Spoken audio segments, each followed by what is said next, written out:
Assalamualaikum warahmatullahi wabarakatuh. Ilmaan Oromoo idil addunyaarra argamtan hundi keessanu jechuudha. Haadhateena kalee mana citaa san keessatti mana jalaa dhimbisaa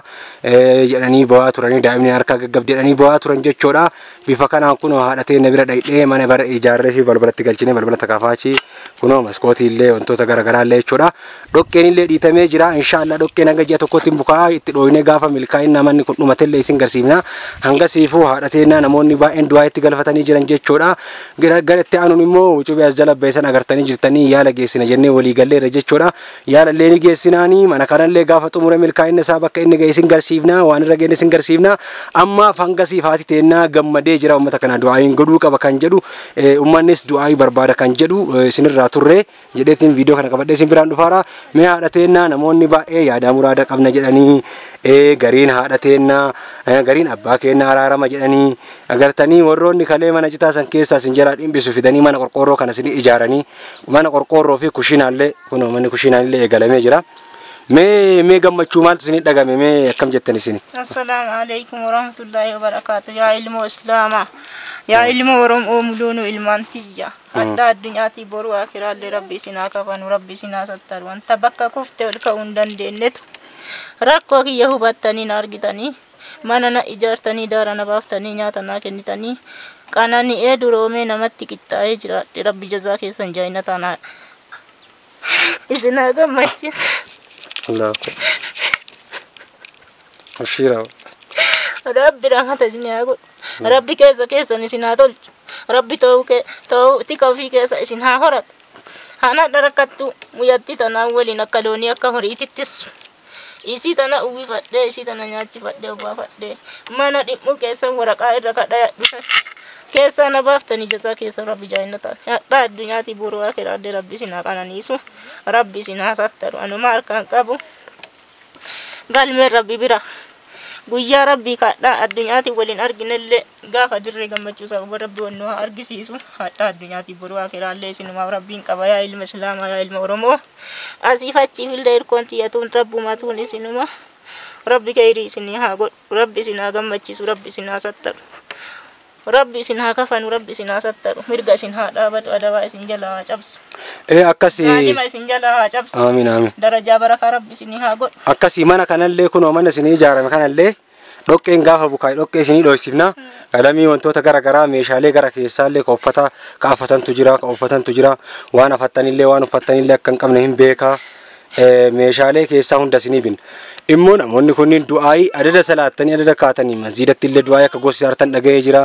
uummata kana akka du'aayi gosi hartan dhageennee jirra. Salaatu obboroolee masjiiduma dhaqee salaata qaraayyuu. Salaata keessan akka ibaadaallee ibaadaa gaariirra jirtan dhageennee jirra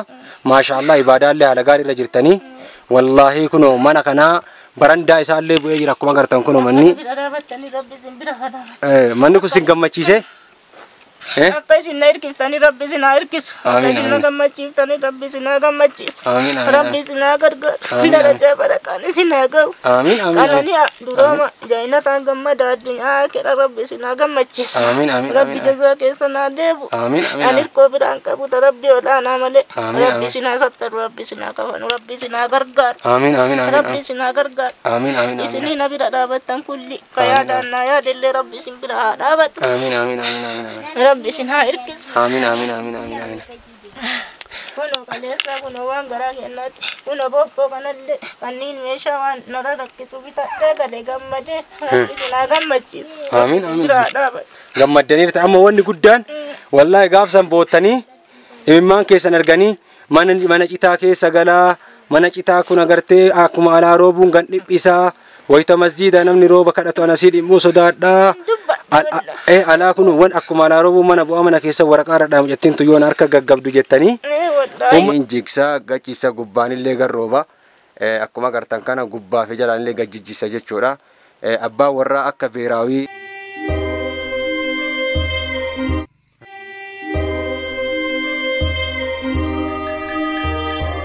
ummanni kun mana kana kunoo mana qorqorroo agartanii qorqorroo barandaa waliin mana kana isin ijaaraa jirra inshallah keessaanillee balballi galee jira kunoo kushiinaa tanallee intumurra kushiinaa tanallee asitti intumurra jechuudha kushiinaallee akkuma eegalle manaaf kushiinaa tanallee isinii tumurra amma hanga sumaaf jidduun ummata keenya kana ummata kana sinfaana dhaabataa jiru kana du'aa godhatanii immoo haadha gadaa jedhamtu yaala sponsor irraa taatee yaala isin geessaa. Mee haadha gadaa tanaallee du'aa ummatuma Oromoo hunda warra sin gargaara kana. Islaamaa muluu obboleessaallee kafinnaallee galanni rabbiin isin haa ga'u galanni isin irra haa jiraatu rabbiin guddaa irra haa jiraatu rabbiin guddaan isin bira haa dhaabatu ana kuftuu rakkattuu shaashii takka bitadheen dandeenyaa dhana qananiiftanii mana na ijaartanii darajaa guddaan na geettani ka yaadaan na bira dhaabattanillee kana argitanillee rabbiin guddaan isin bira haa dhaabatu galmee keessan galmee jaayinataa haa ta'u addunyaa kedha akka ittiin gammaddan haa ta'u ammana taa'ee argadhe osoo ona san keessa taa'uu gammade osoo teettan isinitti haa dhuftu osoo mana jirtan osoo nedanne mindaa gaarii rabbi isinii haa baasu baankii ofii isinii haa ban rabbi baankii jaayinataa isinii haa ban galmeen keessan galmee jaayinataa haa ta'u ta addunyaa irraa diqqo ta addunyaa gubbaatun diqqo hin dhuftille galmeen waan innaa taatan kana kulli jaayinataa rabbi isinii haa gammachi arrakkattu anta ragamtu waan na to'atu hin qabu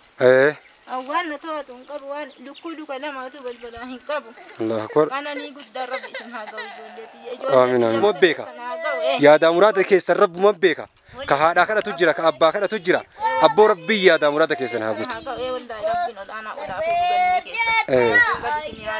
آمين قال ميك سنجم مجنون الفورة قدا سني عديبس آمين مجنون سني قدا ديبس أرجع سني قدا ديبس آمين تويو قدا سني عديبس آمين آمين رب جزاء سني عديبس جزاء ما ديب رهاني قدا إلكو في تلو في سني هاتو آمين آمين إني هندن رهاني قدا سنا ستر سنا كفن أدواء سنجلا هاجبس يادا كيسان كل تايسني يا نيجي ولي إسني هاكاب تايسني يادا نيجي ولي إسني هاكاب تايسني نيجي ولي إسني هاكاب تفاقات تسني هاديس تفاقات تسني هاديس وانا قدان إسني هاكاب جولتي ilmu Islam ijoolleetiyya ilmu Islam ilmu Oromoo muluyyu kana yaadat kana bira dhaabate yaadaanille rabbi isin bira haa dhaabat wanni rabbiin caaleen jiru rabbi isin bira haa dhaabat mootiin alama ajaa keessa wali isinii haa qabu wali isinii haa qabu dandeettii ufiitiin